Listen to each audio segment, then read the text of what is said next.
Welcome back to the Voice of Islam, transmitting live from Hadiqatul Mahdi, or the Garden of the Messiah. You're joining me, Abdul Ghalib Khan. We have with me Advocate Mujeeb Rehman, who is a very eminent judiciary from Pakistan, and somebody who is held in very high regard. In particular, if we look at his contributions with regards to minorities such as the Ahmadiyya Muslim community in Pakistan, and furthering their cause and trying to for them to get the rights that they actually deserve in their country. Assalamu alaikum, Mujeeb Sahib. For the benefit of our listeners, in 1984, Ziaul Haq, who was the then leader of the country, he passed an Ordinance XX, which essentially deprived Ahmadis of some very fundamental rights. And Mr. Mujeeb Rehman actually was the lead person who put forward the case to the Supreme Court, saying that in actual fact this ordinance was against some of the fundamental, or deprived Ahmadis of their fundamental rights, and was against the teachings of the Quran and the actions of the Prophet Muhammad.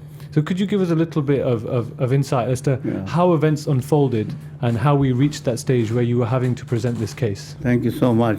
You have touched so many subjects that if I try to respond to all of them, then it will require me to perform what they say, miracle of condensation. And I'm not very good at condensation. Okay. So you will pardon my bit lengthy talk. But you see, as for the human rights in Islam, I will content myself with only one observation, that to respect the human rights, fundamental human rights, is, as a matter of fact, to respect the divine plan about human being. God made man free. He gave him the right of choice. Man sha'a falyakfur wa man sha'a falyu'min. Let anybody who believe, let anybody who does not believe, let him not believe. So God has left man free. So when you interfere with the freedom of conscience or freedom of religion, you are interfering with God's plan. As for the human rights in Pakistan, you are talking of Ziaul Haq. Ziaul Haq passed an ordinance which in fact followed the 1974 amendment of the Constitution, which declared Ahmadis non-Muslims. So the Constitution declared Ahmadis non-Muslim. It said any person who does not believe in the absolute and unqualified finality of the Prophet Muhammad, peace be upon him, and believes in any other reformer, etc., etc., etc., shall not be a Muslim for the purposes of law and constitution. That was a very bad amendment, unprecedented. How can an assembly define the religion of a man? But they did what they did. Indeed. Our response was, if I am reckoned as a Muslim with my Lord above in heaven, what do I care what you consider me?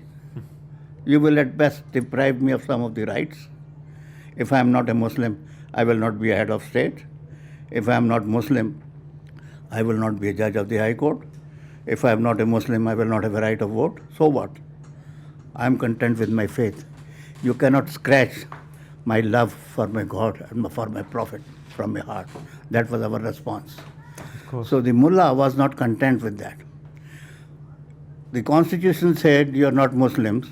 We continued praying, we continued fasting, we continued performing all Muslim rites and practices. So the mullah was not content. Mullah said, how come we declared them non-Muslims and they are still behaving as Muslims? We'll make them non-Muslims. We'll make them behave like non-Muslims. So it's like a friend of mine used to say, if you are good-mannered enough, you can call me a dog, but you can't make me bark. Yeah. I'll speak like a human being. Of course. So you did something impossible. You declared me non-Muslim. That did not make me non-Muslim. So Ziaul Haq said, all right, I'll make you non-Muslim. So he said, the ordinance, I will not read the ordinance. I could reproduce it verbatim. But he said, you will not call azan. You will not call your place of worship as Muslim. You will not say Raziyallah anhu for your elders and many other religious practices. You will not pose as Muslim. So just to clarify there, what Mr. Mujeeb Rehman was saying was that Muslims had, initially Ahmadis were deprived of the right to self-identify as Muslims, and then thereafter the actions which ordinarily Muslims would do, such as their call for prayer, which is heard left, right and centre in Pakistan, Ahmadi Muslims were not allowed to call that prayer. Yeah. There is a particular terminology which is common to Muslims which they were not permitted to use. Yeah. I'm sorry, I'm sorry, I And just thought I would clarify. you put it very nicely. But another extra thing which is said, you shall not pose as a Muslim. Now, how do you pose as a Muslim? That is the question. If I wear a beard like the Saudi king or a French beard, some people say it is a French beard, some people say it is Latin cut or Lenin cut. So, what did you say? I'm posing as a Muslim if my beard resembles that of King Saud? Do I pose as a Muslim because I happen to wear a cap like that of a Muslim? How do I pose as a Muslim? It was a very vague term. Cool. So in fact, under that term, everything was covered. If I say kalima, I am posing as a Muslim. If I say assalamu alaikum, which is the common way of greeting, I am posing as a Muslim. If I fast, I am posing as a Muslim. If I tell the truth, I am posing as a Muslim because Quran says always tell the truth. So Yes. how pervasive it was. Of course. So on that, then the persecution started. Mujeeb Rahman sir, I don't think the mullahs even knew themselves what the definition of Muslim was. I think there was 2 judges who did a report on this. Yeah, I mean, not to talk of mullah, nobody over the past 14 centuries has been able to define what a Muslim is. You see, Islam or faith is a matter of heart and mind and conscience. It is something which you cannot see. It is not tangible. Faith is something within. What is a batin? It is your inner self. Then there is another thing which you call as jurisprudence, which you call as fiqh. What you act outward, your outward actions show that you are a Muslim. And in your inward faith is reflected in your outward actions. So since you cannot decide my inward faith and you have no access to the inner recesses of my mind, so therefore you decide whether I'm a Muslim or not from my outward actions. So my outward actions were being restricted. That is what they were doing. Of course, yeah. So then I said, all right. So now you say that I should not do that. Ziaul Haq, simultaneously, he was trying to Islamize Pakistan, bring Islamic laws. He had amended the constitution to say that any law repugnant to Quran and Sunnah shall not be law in the Pakistan constitution. No law shall be made. So I took a clue from that. I said, all right, you declared me non-Muslim. I took him to Sharia court, not to the Supreme Court. That was Supreme Court was a different matter. Oh, really? I took him to Sharia court. Yeah. He constituted a Sharia court. I said, whether I am a Muslim is not material.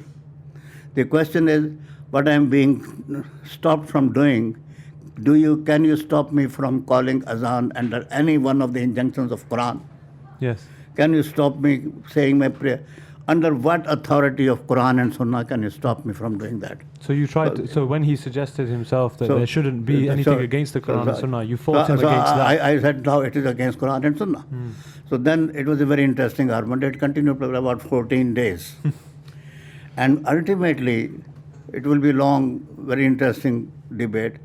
Ultimately, the court decided, well, what Mujibur Rahman says is right because Islam gives freedom of freedom. Yes, that is all right. Islam does not interfere with the preaching of other faiths. It is all right. But why you see this ordinance is pursuant to the constitutional amendment. But I did not challenge the constitutional amendment. I said, tell me how am I wrong under Quran and Sunnah? And there were 8 Muslim scholars who were called to reply. None of them replied my arguments. And the judges were asking again and again, Maulana, this is not a stage. Mujibur Rahman has quoted so many Quranic verses. Please answer what he is saying. None of them did. Now, as a result of that, the fundamental rights of Ahmadis are being denied. One thing, they have no right of vote, which is the first thing, no right to self-identify. I identify myself. Number 2, I'm a citizen. I have no right to vote. Because if I want to vote, I'll have to declare myself as a non-Muslim. I wouldn't do that. Of course. So I've lost my right of vote. I lost my right to practice my faith. So there were thousands of cases in Pakistan where people were being persecuted and arrested. There was a man who was sentenced, believe me, sentenced to 3 years imprisonment, rigorous imprisonment, for doing what? He went to his office and he said, Assalamu alaikum, gentlemen. They said, oh, you posed as a Muslim. Now, the Assalamu alaikum is a reflex action. You don't have to think about wishing somebody and saying Assalamu alaikum. Of course. Even Christians in Pakistan, when you meet each other, they will say Assalamu alaikum. So, for saying Assalamu alaikum, who was sent in jail for 3 years. 3 years in prison. 3 years. I went in appeal. That is a different matter. But the lower court convicted him. There was a tailor master in Peshawar. He had a tailoring shop. Yeah. And now the tailoring has nothing to do with Islam. He used to stitch English suits, which you wear with ties and coats and everything. Yeah. So on his shop, he had put a Quranic verse, Wallahu khairur raziqeen. Allah is the best provider or best provision maker. So mullahs came here. How come you put the verses of Quran on your shop? You are posing as a Muslim. Oh. And lo and behold, the court convicted him to 3 years imprisonment. For the declaration. I took the judgment to appeal, and when I saw the judgment, there were blanks in the judgment. I am telling you the atmosphere that is prevailing in Pakistan. I read the judgment to the court in the High Court. I said, sir, what kind of a judgment is that? There are blanks in the judgment. The judge said, close the file, call the judge who punished him. The judge was called in High Court. He said, gentlemen, what kind of a judgment is this that you have written? And you know what he says? Sir, what could I do? The day when I was to deliver judgment, there was a mob of 5,000 mullahs outside my court. I just got rid of the case. Now, that is the judgment of a court. So the man was acquitted, of course, because that was no judgment. But the atmosphere, that the courts are pressurized by mullahs outside. The courts are also gradually caving in to the pressure of the mullahs. So that is, and now this thing has traveled from the lower courts to the highest judiciary. Even the highest judiciary is now feels threatened because if they are within their heart, they feel that my argument is correct. They feel threatened that if they accept my appeal, the mullahs will demonstrate, or maybe they will lose their faith or something of that nature. Of course. So you see that, I mean, I could go on talking indefinitely because you know, in Persian, as they say, Tanhama daag daag shud, pamba kuja kuja neham. My whole body is bruised. Where shall I put the balm? Yes. So I have gone through it. I know what it is.